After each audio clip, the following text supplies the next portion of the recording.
Puji Tuhan, selamat siang, shalom. Salam sejahtera bagi kita semua. Senang sekali kita bisa kembali bersama-sama dalam keadaan yang baik. Bukan karena kita hebat, tapi karena Yesus hebat untuk kita semua. Ya, kita bisa lalui semua tantangan dan kita bisa ada seperti hari ini. Semua harus kita akui karena kebaikan Tuhan yang memelihara kita semua. Mari. Dan ini yang saya rindukan agar saudara benar-benar mengerti betapa hebatnya kasih Allah dalam hidup kita. Efesus pasal yang ketiga, saya akan bawa saudara untuk semakin yakin akan kasih Allah. Apapun keadaan kita, miliki mental sebagai orang yang dikasihi Tuhan. Ya, jangan kita merasa bahwa kasih Tuhan itu bersyarat dan sebagainya. Tidak, saudaraku ya, kasih Tuhan itu tidak bersyarat. Karena dia memang sifatnya adalah kasih. Sehingga dia memang mengasihi kita karena sifatnya. Bukan karena kita baik, ya bukan karena kita mampu ini, itu, dan sebagainya. Efesus 3 ayat 18, mari kita baca bersama-sama. Semua kita, mari perkatakan bersama firman Tuhan ini. 1, 2, 3. Aku berdoa supaya kamu bersama-sama dengan segala orang kudus dapat memahami betapa lebarnya dan panjangnya dan tingginya dan dalamnya kasih Kristus. Nah, ini doa yang luar biasa. Kalau ada sebuah doa yang seperti ini, berarti inilah kebutuhan yang ada di antara kita orang-orang percaya. Kita ini seringkali meragukan kasih Allah. Kenapa? Karena kita sering melihat diri kita sendiri. Aduh, saya belum pantas dikasihi Tuhan. Kalau lihat keadaan saya masih belum bisa ini, belum bisa itu buat Tuhan. Saya masih gagal ini, gagal itu untuk melakukan sesuatu yang Tuhan perintahkan. Memang saudara, setiap kita masih ada keterbatasan. Kita dipenuhi Roh Kudus bagaimanapun, kita nggak akan sempurna. Karena kita masih ada darah dan daging. Inilah yang membatasi ya segala yang baik untuk kita bisa lakukan bagi Tuhan. Tetapi saudaraku, Allah itu kasih. Ya, dia mengasihi kita bukan karena kita baik, tapi karena dia itu kasih adanya. Ya, kita punya Allah yang adalah kasih. Jadi saudaraku, karena dia kasih, maka kita adalah orang-orang yang dikasihinya. Bukan karena kita baik, tapi karena dia adalah kasih. Nah, saudara perhatikan di sini. Dalam perjanjian lama, God is law. Allah itu hukum. Makanya dalam perjanjian lama, orang kalau mau dikasih Allah, harus lakukan dulu hukum-hukum Allah. God is law. Dan di bawah hukum, tidak ada orang yang layak dikasihi. Di bawah hukum Taurat, tidak ada orang yang layak dikasihi Allah. Karena semua orang gagal di hadapan hukum Allah. Itulah sebabnya Allah harus menunjukkan kasih-Nya kepada kita. Sehingga di perjanjian baru, Allah disebut God is love. Bedanya di situ. Di perjanjian lama, God is law. Di perjanjian baru, God is love. Waktu dulu God is law, karena hukum, maka Allah sering menuntut. Karena inti dari hukum adalah demand, tuntutan. Harus ini, harus itu. Supaya kamu dikasihi, supaya kamu diberkati, supaya kamu diselamatkan, dan sebagainya. Ya, karena inti dari hukum Taurat adalah tuntutan. Dan semua orang frustrasi, semua orang tidak ada yang bisa memenuhi tuntutan hukum Taurat. Ya, makanya kita punya banyak hutang di hadapan hukum Allah. Karena kita nggak bisa bayar semua tuntutan hukum Allah. Tapi puji Tuhan, Yesus mati membayar hutang-hutang kita. Kolose pasal yang kedua, mari kita lihat. Kolose pasal yang kedua, ayat 14. Kolose 2:14, saya bacakan demikian. Dengan menghapus apa? Surat hutang yang oleh ketentuan-ketentuan hukum Allah, mendakwa dan mengancam kita. Dan itu ditiadakannya atau dilunasinya dengan memakukannya pada kayu salib. Jadi saudaraku, di bawah hukum Allah, tidak ada seorang pun yang bisa benar di hadapan Allah. Makanya ada kalimat yang berkata, Hukum Taurat menghukum semua yang terbaik dari manusia. Tapi kasih karunia Allah memulihkan bahkan yang terburuk dari manusia. Hukum Taurat mendiskualifikasi setiap manusia di hadapan Allah. Tapi kasih karunia membuat kita qualified di hadapan Allah. Kamulah bangsa yang terpilih. You are qualified people. Ya, karena kasih karunia, bukan karena kita mampu melakukan apa yang jadi tuntutan hukum Allah. God is love, sudah diubah menjadi God is love. Kalau dulu God is love, dia hanya menuntut, dan menuntut. Tapi sekarang dia adalah kasih, God is love. Karena dia kasih, dia memberi. Ya, makanya dikatakan Yohanes 3:16, karena begitu besar kasih Allah akan dunia ini, maka diberikannya. That he gave, dikatakan. Dulu dia hanya demand, tuntut. Sekarang dia supply. Dulu dia tuntut kebenaran, dan tidak ada seorang pun yang bisa memberikan itu. Sekarang dia berikan kebenaran lewat darah Yesus Kristus.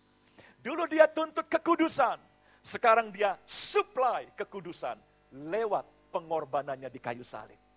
Bapak Ibu Saudaraku, mari pahamilah ya kasih Allah yang luar biasa.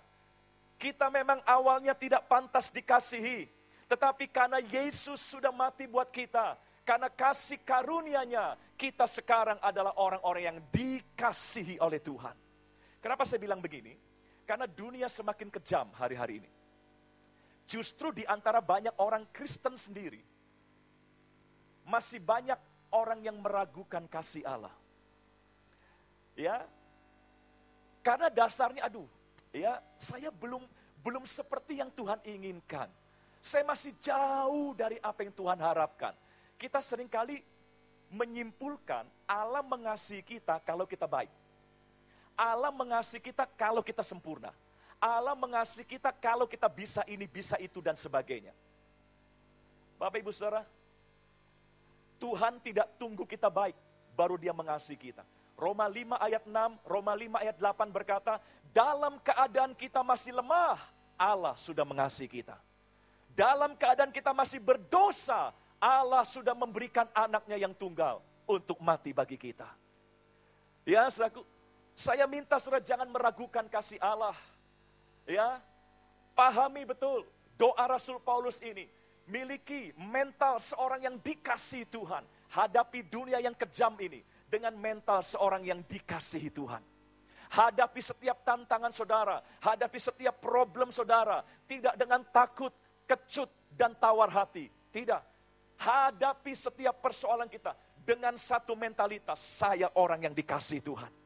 Kasih Allah menyertai saya untuk menghadapi semua tantangan ini. Berkat Tuhan menyertai saya untuk mengatasi setiap tantangan itu. Ya, saudaraku. Lihat, Efesus pasal yang pertama. Saya tunjukkan betapa hebatnya kasih Allah untuk kita. Efesus pasal yang pertama ayat 5, 6, dan 7. Efesus pasal yang pertama ayat 5, 6, dan 7. Saya baca, demikian firman Tuhan. Dalam kasih, Ia telah menentukan kita dari semula oleh Yesus Kristus untuk menjadi apa? Anak-anaknya sesuai dengan kerelaan kehendaknya. Coba stop dulu, saudara lihat ayat ini. Satu ayat ini luar biasa. Dalam kasih, tidak dalam hukum.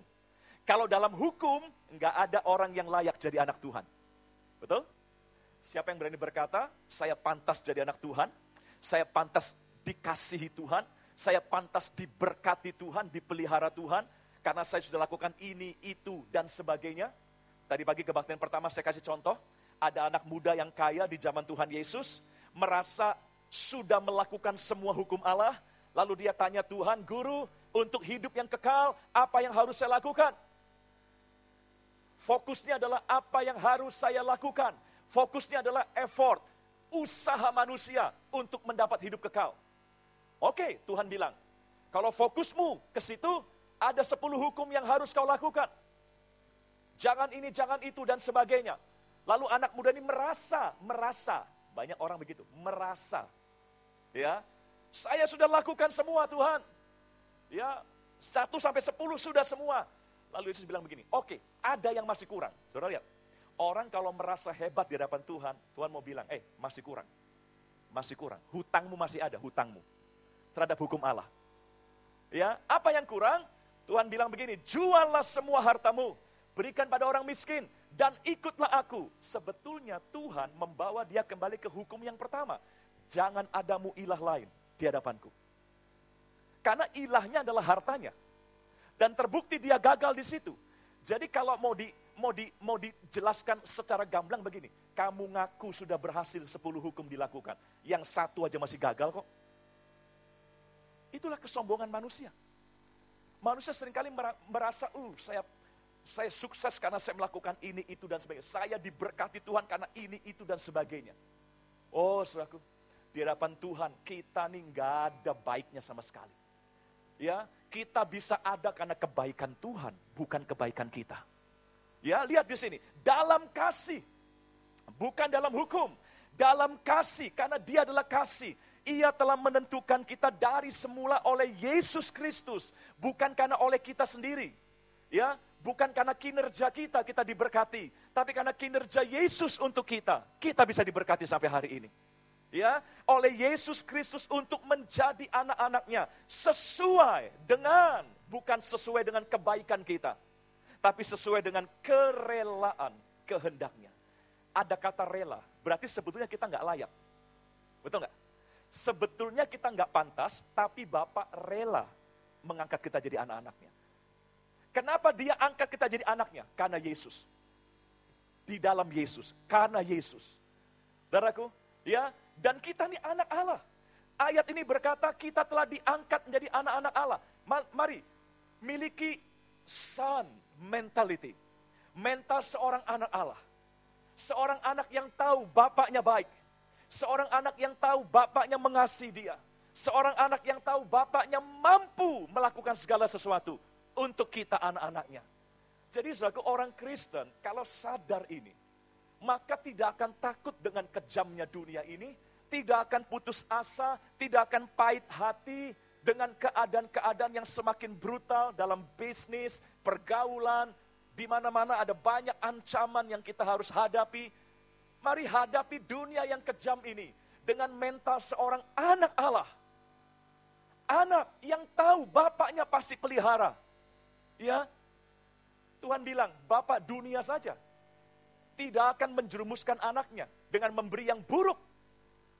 Apalagi Bapamu di sorga. Kenapa orang Kristen gampang menyerah, gampang putus asa, gampang pahit dengan kehidupan ini? Karena mentalnya bukan mental anak. Mental budak, bukan son tapi slave mentality. Saudara tahu mental budak? Harus kerja keras baru dapat. Harus ini itu baru dapat. Itu mental di bawah hukum Allah. Di bawah hukum Allah semua budak. Enggak ada kepastian. Tapi di bawah kasih karunia, semua adalah anak-anak Allah. Ya, saudaraku, mari, saudara punya Bapak yang luar biasa. Saudara punya Bapak yang punya segala sesuatu. Saudara punya Bapak yang mampu melakukan segala sesuatu. Kita adalah anak-anak dari Bapa yang maha baik. Bukan karena kita baik. Karena dalam kasih-Nya, Dia rela mengangkat kita. Jadi meskipun kita punya keterbatasan, Bapak rela menganggap kita sebagai anak-anaknya. Kita berhak mendapat berkat seorang anak. Apa berkat seorang anak? Anak itu pasti dipelihara. Anak itu pasti dibela, dicukupi, diselamatkan oleh orang tuanya. Pasti. Anak di dunia saja diperlakukan seperti itu. Apalagi anak dalam kerajaan Allah. Bapak Ibu Saudara, mari hidup dengan mental seorang anak. Yang yakin kasih Allah membuat saya menjadi anak-anak Allah. Bukan karena kasihku kepada Allah, tapi karena kasih Allah kepadaku, maka aku sekarang adalah anak-anak Allah. Ya, jangan kecewa dengan kehidupan yang memang sulit hari-hari ini. Hadapi dengan mental seorang anak. Terus, ayat yang ke-6, dari Efesus pasal yang pertama tadi, ya, ayat 5 sudah, ayat 6, coba. Bisa? Saya baca aja ya. Supaya terpujilah, perhatikan. Supaya terpujilah kasih karunia-Nya yang mulia, yang dikaruniakannya kepada kita di dalam Dia yang dikasihinya. Perhatikan, di dalam Dia yang dikasihinya. Bahasa Inggrisnya luar biasa. We have accepted in the beloved. We have accepted in the beloved. Kita diterima di dalam anak yang dikasihinya. Kita diterima bukan dalam moral kita. Kita diterima bukan dalam kinerja-kinerja kita untuk Dia. Tidak. Ya, we have accepted in the beloved. Di dalam anak yang dikasihinya, yaitu Yesus Kristus. Karena Yesus kita diterima oleh Bapa. Karena Yesus kita dikasihi, karena Yesus kita diberkati, karena Yesus kita diberikan keselamatan, kita diberikan hari depan. We have accepted in the beloved. Ini semua bicara kasih karunia. Orang Kristen harus sadar, semua itu karena kasih karunia. Ya, Roma 11 dikatakan, sebab segala sesuatu dari Dia, oleh Dia, dan untuk Dia. Bagi Dialah kemuliaan sampai selama-lamanya. Mari sadari betapa hebatnya kasih Allah yang tersedia buat kita. Ayat 7, terus. Efesus pasal yang pertama tadi ayat 7. Sebab di dalam Dia dan oleh darahnya kita beroleh penebusan. Yaitu pengampunan dosa. Menurut, bukan kebaikan kita. Menurut, bukan perbuatan kita. Tapi menurut kekayaan kasih karunia-Nya. Saudara, ini akan menimbulkan mentalitas yang berbeda. Kalau saudara yakin dikasihi Tuhan, saudara akan hadapi semua tantangan tidak dengan takut. Kalau saudara punya mental seorang anak yang tahu dia dikasihi Bapa, wah, dunia ini tidak akan menakutkan buat kita. Masalah apapun tidak akan mengecilkan hati kita. Mari saudara, ya, kasih Allah sudah dinyatakan 2000 tahun yang lalu. Iblis tidak bisa menggagalkan kasih Allah. Tapi iblis hanya bisa membuat kita ragu dengan kasih Allah. Kita nggak yakin dengan kasih Allah. Iblis akan bilang begini, nggak mungkin Tuhan mengasihi kamu. Kamu masih belum sebaik yang Dia harapkan. Kamu masih gagal ini, gagal itu. Kamu masih lemah ini, lemah itu. Saudara, memang kita harus berubah. Memang kita harus bertumbuh dewasa. Tapi ingat, setiap orang mau diurapi bagaimanapun masih punya kelemahan. Karena namanya manusia nggak ada yang sempurna, kecuali Yesus. Tapi luar biasa, kasih Allah tidak tergantung dari kasih kita kepada Dia. Ya, itulah kan nyanyian kita, kasih Allah itu tidak tidak bisa dibayangkan, melebihi akal pikiran. Ya itu kasih Allah. Jadi keadaan kita tidak akan mengganggu kasih Allah selama kita percaya kepada Tuhan Yesus. Selama kita beriman kepada Tuhan Yesus, maka engkau adalah anak-anak Allah. Dan engkau akan dipelihara sebagai anak. Engkau akan diberkati sebagai anak. Karena bukan karena dari kebaikan kita, tidak. Tapi karena Dia mengasihi kita. Kita diselamatkan, kita diampuni, kita dilayakkan menurut kekayaan kasih karunia-Nya. Nah, iblis paling senang meragukan kita akan kasih Allah.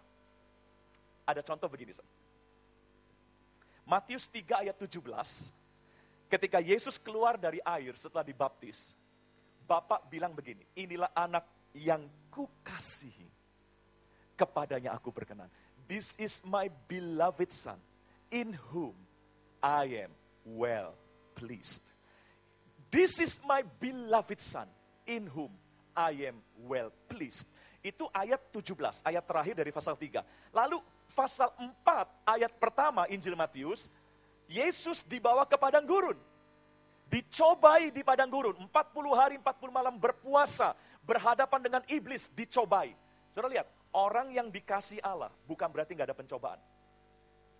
Ingat, Yesus jelas, Matius 3 ayat terakhir, ayat 17, mendapatkan pengesahan. This is my beloved son. Inilah anak yang kukasih. Yesus jelas dikasih oleh Bapa. Lalu ayat berikutnya, pasal 4 ayat 1, anak yang dikasihi harus masuk padang gurun. Jadi jangan berpikir, oh kalau saya dikasihi Tuhan, tidak akan ada masalah. Kalau saya dikasihi Tuhan, tidak akan ada pencobaan. Siapa bilang? setelah Yesus diakui sebagai my beloved son, Yesus masuk padang gurun, dicobai, iblis menantang dia dengan berbagai pencobaannya. Tapi dia hadapi begini. Iblis bilang begini, dalam 3 kali pencobaannya, if you son of God, jika kamu anak Allah, ubah batu jadi roti. Jika kamu anak Allah, ya, jatuhkan dirimu dari tempat yang tinggi. Jika kamu anak Allah dan kamu ingin dunia ini, sembah aku. Iblis selalu ngomong begini, if you son of God, jika kamu anak Allah. Padahal tadi Bapak bilang, this is my beloved son. Iblis hanya berkata, if you son of God. Ada satu kata yang iblis nggak berani ngomong. Ada satu kata yang iblis nggak berani sampaikan kepada Tuhan Yesus. Kata itu adalah beloved. Yang dikasihi. Padahal jelas Allah Bapa berkata, this is my beloved son. Dia bukan cuma anak, tapi anak yang kukasihi. Tapi waktu dicobai, iblis hanya ngomong, jika kamu anak, jika kamu anak. Dia nggak berani bilang, jika kamu anak yang dikasihi Bapa. Belovednya nggak berani diomongin sama iblis. Kenapa? Karena iblis nggak suka saudara tahu bahwa kita adalah anak yang dikasihi Bapa. Ya, iblis akan bilang, kalau kamu orang Kristen, kalau kamu jemaat Tuhan, ya karena orang Kristen banyak, jemaat Tuhan banyak.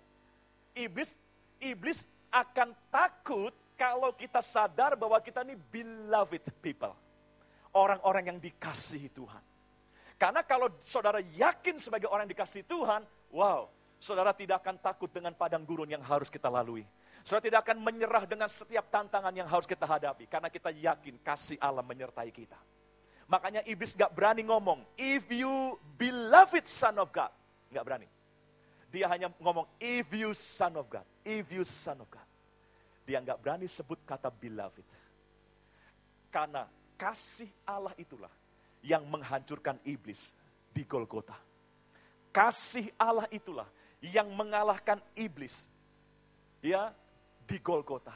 Makanya iblis sangat takut dengan kasih Allah. Jadi iblis akan sangat takut kalau saudara yakin akan kasih Allah.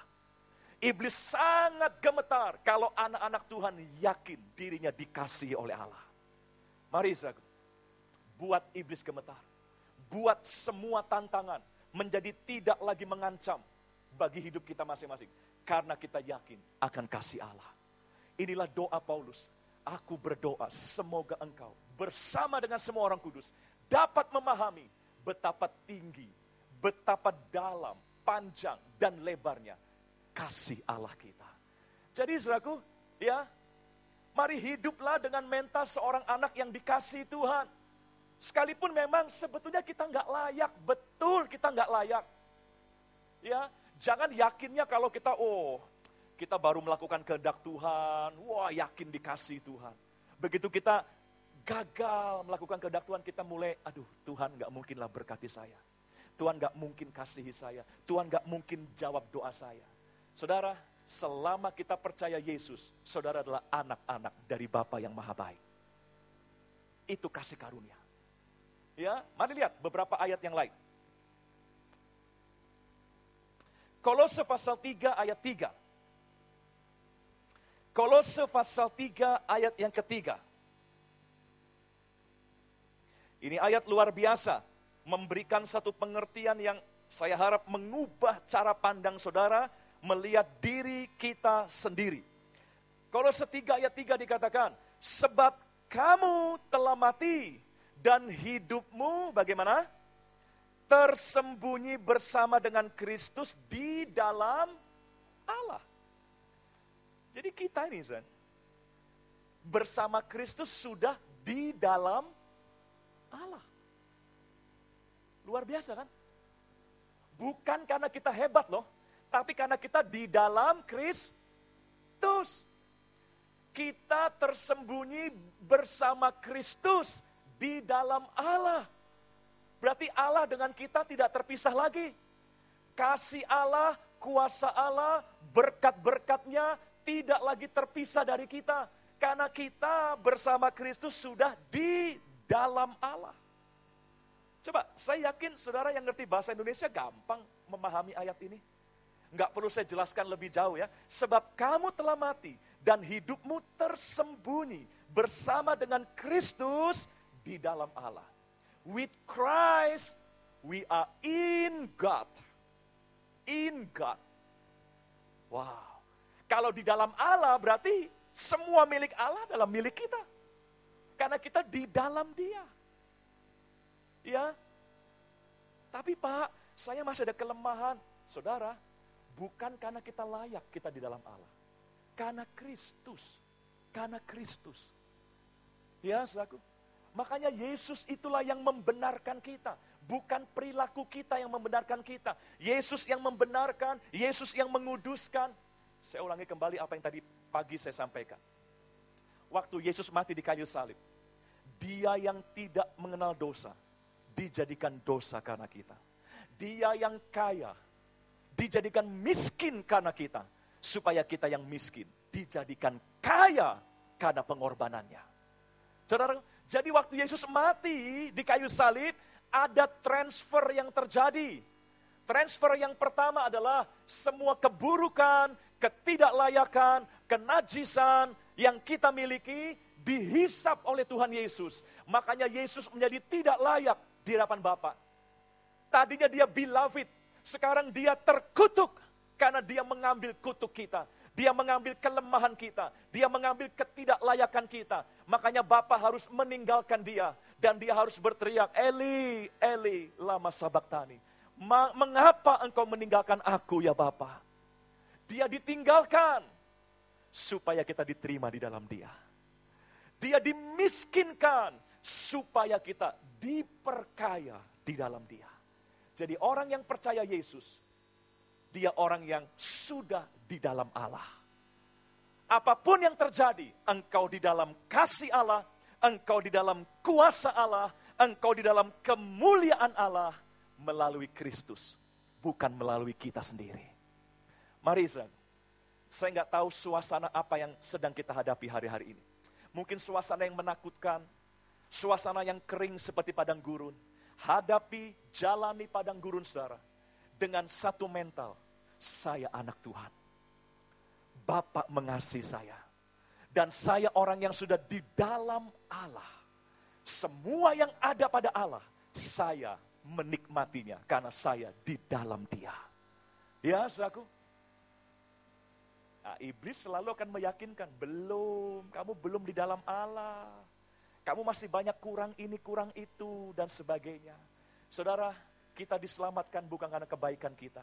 Kita diampuni bukan karena kebaikan kita. Sampai selamanya, kita dilayakkan, dikasihi, bukan karena kebaikan kita. Semua karena kebaikan Tuhan Yesus. Semua kita. Selama kita bersama Kristus, kita di dalam Allah. Orang Mandarin, ya, ngerti makna dari kebenaran, righteousness. Ya, itu katanya I, katanya. Y-I, tapi bacanya I, itu righteousness, kebenaran. Itu dari huruf kanji, dua simbol atas dan bawah. Huruf kanjinya dua, atas dan bawah. Bukan kiri kanan, tapi atas dan bawah. Yang atas adalah yang, anak domba, hewan, korban. Yang, di bawahnya adalah wo, saya. Jadi mereka ngerti, what is righteousness? Righteousness is the lamb cover me. The lamb over me. Itulah kebenaran. Kebenaran adalah anak domba mengcover saya. Bukan saya yang baik, tapi anak domba yang membungkus hidup saya. Sehingga Bapa, di hadapan Bapa, kita tidak lagi terlihat seperti kita adanya. Tapi di hadapan Bapa, Kristuslah yang terlihat dalam hidup kita. Karena kita di dalam Kristus. Ya, Kristus mengcover hidup kita. Kalau saudara lihat mikrofon saya. Kalau saya cover dengan sesuatu. Saya tempatkan mikrofon di dalam sesuatu. Berarti nggak kelihatan lagi mikrofonnya. Yang kelihatan adalah coveringnya. Saudaraku, korban Yesus di kayu salib, itulah yang mengcover kita. Makanya saudaraku, di hadapan Allah, Allah berkata bahwa kita adalah, kamulah bangsa yang terpilih. imamat yang rajani, bangsa yang kudus. Bukan karena kita bisa hidup kudus, kita bangsa yang kudus karena kekudusan Yesus mengcover hidup kita. Ya, itulah saudara dan saya di hadapan Tuhan. Tadi pagi kebaktian pertama saya bicara soal doksa, kemuliaan Allah yang hilang karena dosa. Kemuliaan Allah, doksa. Definisi doksa adalah good opinion about someone, resulting praise, honor, and respect. Ya, kemuliaan Allah itu good opinion from God tentang kita. Sebelum ada dosa, ketika manusia baru diciptakan, Kejadian 1, 26, 27, Allah punya good opinion terhadap manusia. Sehingga Allah berkata, sungguh amat baik itu manusia. Allah punya good opinion tentang manusia. Karena dosa belum menghilangkan kemuliaan Allah. Karena manusia diciptakan dengan rupa dan gambar Allah, sehingga Allah mengagumi ciptaannya. Sungguh amat baik. Tapi ketika manusia jatuh dalam dosa, kemuliaan Allah hilang. Good opinion from God hilang. Makanya di hadapan Allah kita punya bad opinion. Bahkan bukan cuma bad, worst opinion. Di hadapan Allah kita najis, cemar, layak dihukum dan sebagainya. Tapi puji Tuhan, Yesus mati untuk kita. Darahnya menyucikan kita. Dia mengalahkan dosa untuk kita. Dengan kematiannya, kemuliaan Allah dikembalikan kepada kita. Akibatnya sekarang Bapak berkata, kamulah bangsa yang terpilih, imamat yang rajani, bangsa yang kudus, umat kepunyaanku sendiri. Bukankah itu good opinion dari Allah tentang kita? Saudara, siapapun kita, apapun keadaan kita, Allah punya good opinion tentang saudara. Ya, Allah punya good opinion tentang saudara. Allah tidak mencurigai saudara, tidak. Allah tidak membenci saudara. Allah tidak mengintimidasi saudara lagi, tidak. Karena di hadapan Allah, saudara dan saya sudah punya good opinion. Bukan karena kita baik, tapi karena Yesus baik untuk kita. Karena Yesuslah kita jadi bangsa yang terpilih. We are qualified people. 1 Petrus 2 ayat 9 berkata, you are qualified people. Tadi di bawah hukum, kita kena diskualifikasi semua. Kita unqualified di bawah hukum. Tapi di bawah kasih karunia, kita qualified. Saudara, Anda qualified untuk diberkati Tuhan. Anda qualified untuk dikasihi Tuhan. Anda qualified untuk dipelihara Tuhan. Bukan karena kita, karena Yesus. Karena kasih karunia Yesus, kita dikualifikasikan untuk layak dikasihi. Wow.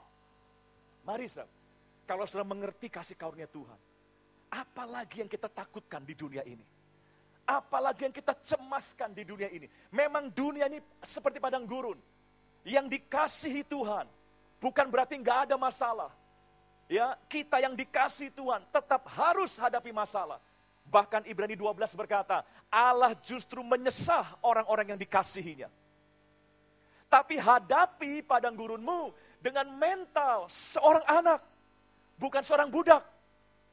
Son mentality.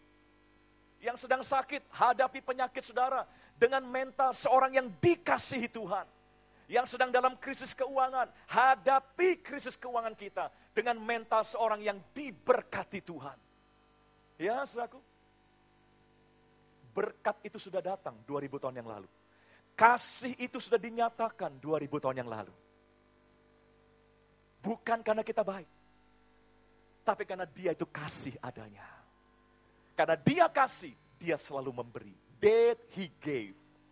Ya, because God so loved the world, that He gave.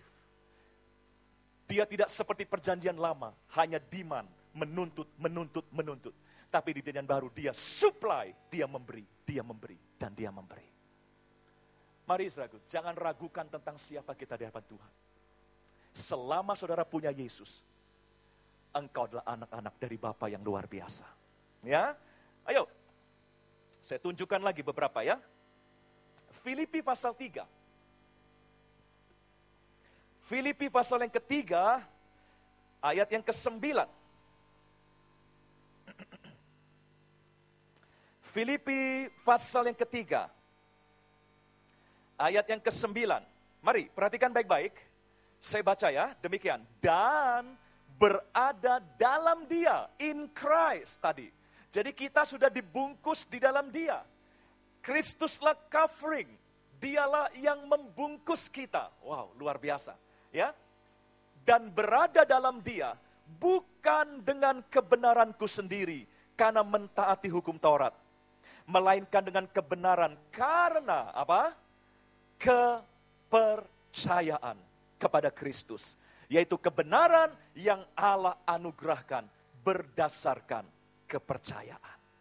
Jadi kita di hadapan Bapa mengandalkan Kristus, bukan kebenaran diri sendiri. Dan Bapa akan menilai kita bukan dari kondisi kita lagi, tapi Bapa menilai kita berdasarkan kondisi Kristus yang telah mati bagi kita. Kalau Kristus yang dinilai, Dia sempurna. Kalau Kristus yang dinilai, Dia tidak bercacat celah. Itulah saudara dan saya. Karena kita di dalam Kristus. Ya, saudaraku. Ayo, saudaraku. Saya tahu saudara masih banyak yang ragu-ragu, aduh saya dikasih Tuhan apa enggak ya. Bahkan banyak orang yang ragu tentang keselamatannya. Waduh. Kalau bahasa kita semoga selamat, apa bedanya sama agama lain ya?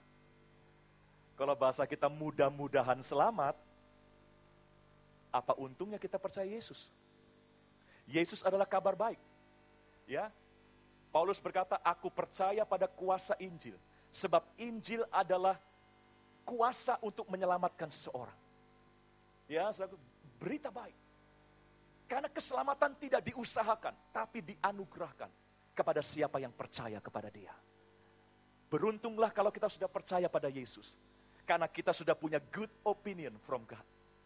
Saudaraku, mari jangan hukum dirimu lagi. Aduh saya nggak layak. Ya saya belum pasti nih. Ya saya belum pasti diberkati nih. Tergantung kalau saya bisa baik ya saya diberkati dan sebagainya. Ya, kita memang harus hidup baik. Bukan untuk diri kita lagi. Tapi untuk memuliakan Allah dan menjadi berkat bagi orang lain. Ya, karena untuk kita Tuhan sudah sediakan semuanya di kayu salib.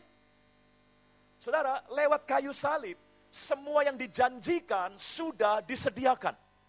Lewat kayu salib. Semua yang dulu the promise of God sudah menjadi the provision of God. Lewat kayu salib.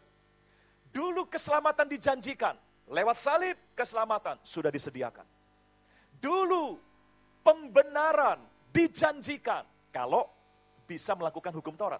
Tapi lewat kayu salib, pembenaran disediakan bagi yang percaya. Jadi semua yang dulu dijanjikan kalau kamu bisa ini, bisa itu, lewat kayu salib, semua sudah disediakan kalau kita percaya. Jadi saudaraku, ya kita hidup dalam kasih karunia yang luar biasa. Makanya mari kita mengasihi Dia. Kita mengasihi Dia bukan untuk dikasihi. Kita mengasihi Dia karena kita sudah dikasihi oleh Tuhan. Kita harus hidup benar, bukan untuk dibenarkan. Kita hidup benar karena kita sudah dibenarkan oleh Tuhan. Jadi motivasi kita bukan buat mencari. Motivasi kita adalah untuk memuliakan Tuhan, membalas kebaikan Tuhan, dan menjadi berkat bagi orang lain. Coba kalau saudara hidup benar, tujuannya karena supaya saya dapat berkat. Supaya saya dibenarkan. Oh saudara, itu pekerjaan yang bikin stres nanti. Ya, saya harus taat. Saya harus benar supaya dibenarkan. Saudara kan takut, aduh, saya dibenarin gak ya? Yang saya lakukan sudah layak belum ya? Akhirnya kita akan stres. Kita akan mudah frustrasi. Kalau kita melakukan segala sesuatu untuk mendapat. Beda kalau kita lakukan sesuatu karena kita sudah diberkati, sudah dibenarkan. Kita akan lakukan dengan penuh sukacita, dengan hati yang penuh ucapan syukur, ya, untuk memuliakan nama Tuhan. Efesus 1 ayat 3. Efesus 1 ayat 3.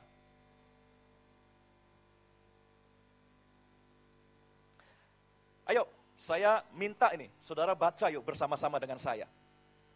Ya, perkatakan ayat ini. Saudara yang ragu-ragu, aduh, Saya berhak enggak ya dapat berkat Tuhan?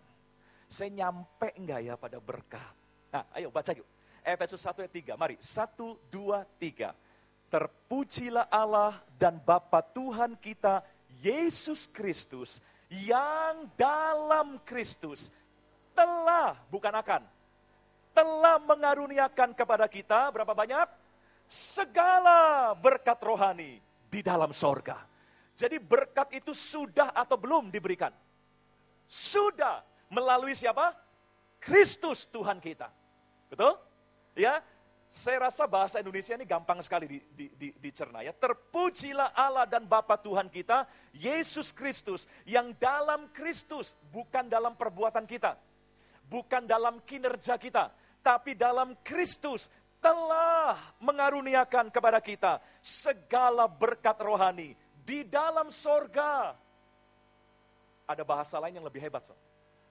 Dibilang begini, yang di dalam Kristus telah memindahkan semua yang ada di sorga ke dalam kehidupanmu. Wow, luar biasa. Memindahkan semua yang ada di dalam sorga ke dalam kehidupanmu. Jadi saudaraku, mari hadapi tantangan kita dengan mental seorang yang diberkati Tuhan. Bukan mental seorang yang masih cari berkat. Waduh, itu stres. Ya, kalau saudara ada masalah, kita nggak perlu takut. Berkat Tuhan menyertai saya. Kasih Tuhan menyertai saya. Karena saya sudah di dalam Kristus. Ya, saudaraku. Nah, jadi mari hiduplah dengan mental sebagai orang yang sudah menerima. Bukan yang lagi masih mencari. Jadi kalau kita taat, bukan buat mendapat. Kita mendapat karena kasih karunia. Kita taat supaya nama Tuhan dimuliakan. Kita taat supaya orang mendapat berkat yang sama. Orang lain diberkati. Kita jadi terang dan garam bagi orang lain. Kita jadi saksi Kristus. Jadi ketaatan kita untuk orang lain, untuk Tuhan. Bukan lagi untuk diri kita sendiri. Karena di dalam Kristus kita telah menerima segala berkat rohani di dalam sorga. Makanya jangan ngemis-ngemis lagi, aduh Tuhan, seolah-olah kita belum dapat. Seolah-olah kita masih belum dapat. Oh, di dalam Kristus sudah tersedia semua yang baik untuk orang percaya.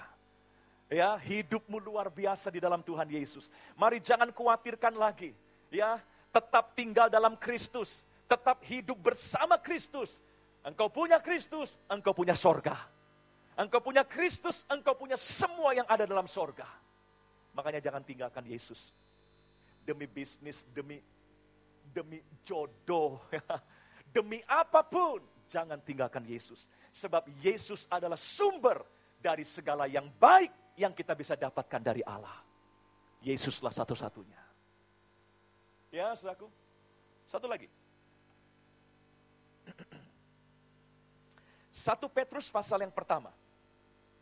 1 Petrus pasal yang pertama. Ayat 13. 1 Petrus pasal yang pertama ayat 13 dan nanti ayat 14 ya. Nah, saudara lihat baik-baik bunyi firman Tuhan ini ya, saya bacakan. Sebab itu, siapkanlah akal budimu dan waspadalah dan letakkanlah pengharapanmu seluruhnya atas apa? Kasih karunia yang dianugerahkan kepadamu pada waktu penyataan Yesus Kristus. Ini penting sekali.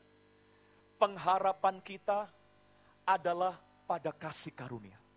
Bukan pada apa yang bisa kita lakukan buat Tuhan. Memang kita harus melakukan banyak hal untuk Tuhan. Tapi tetap sebagai manusia, yang kita lakukan pasti nggak sempurna. Betul nggak? Yang kita lakukan pasti ada kurangnya, pasti. Makanya kinerja kita nggak bisa kita jadikan pengharapan. Nggak bisa.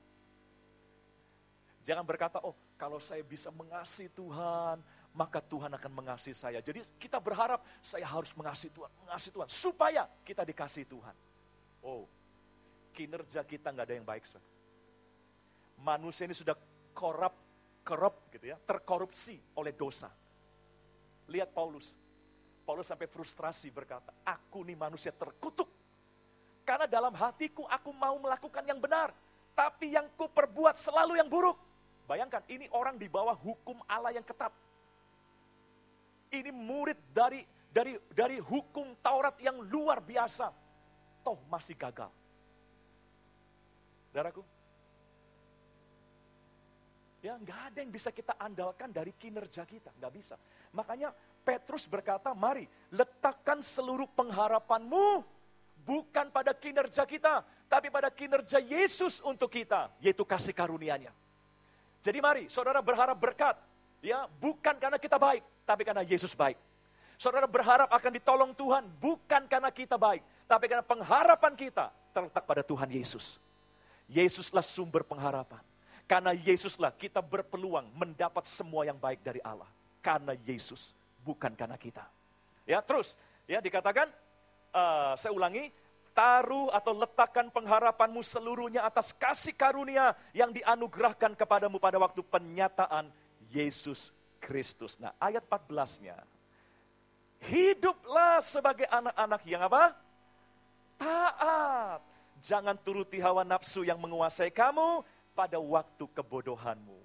Jadi jangan mentang-mentang saya sudah dikasihi di dalam Yesus, sekalipun saya ada kekurangan, sekalipun saya masih lemah, ya, tapi karena saya percaya Yesus, maka Yesus akan mengasihi saya, Dia menyelamatkan saya, Dia membenarkan saya.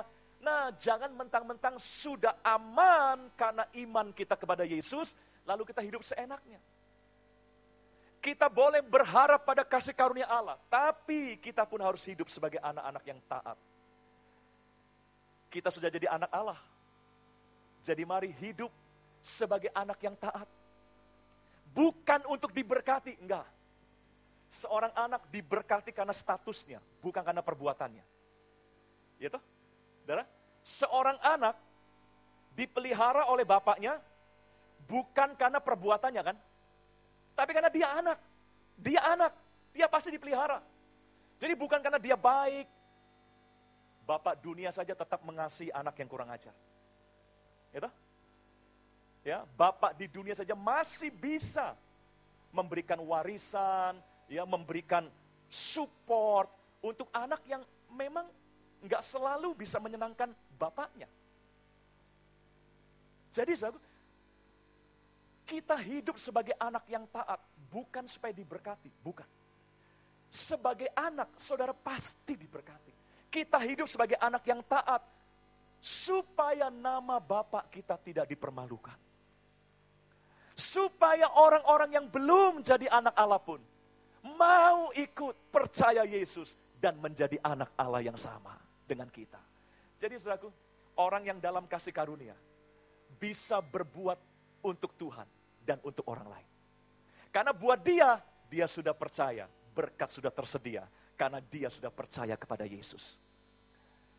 Nah, di bawah hukum Taurat, banyak orang taat, tapi untuk dirinya sendiri.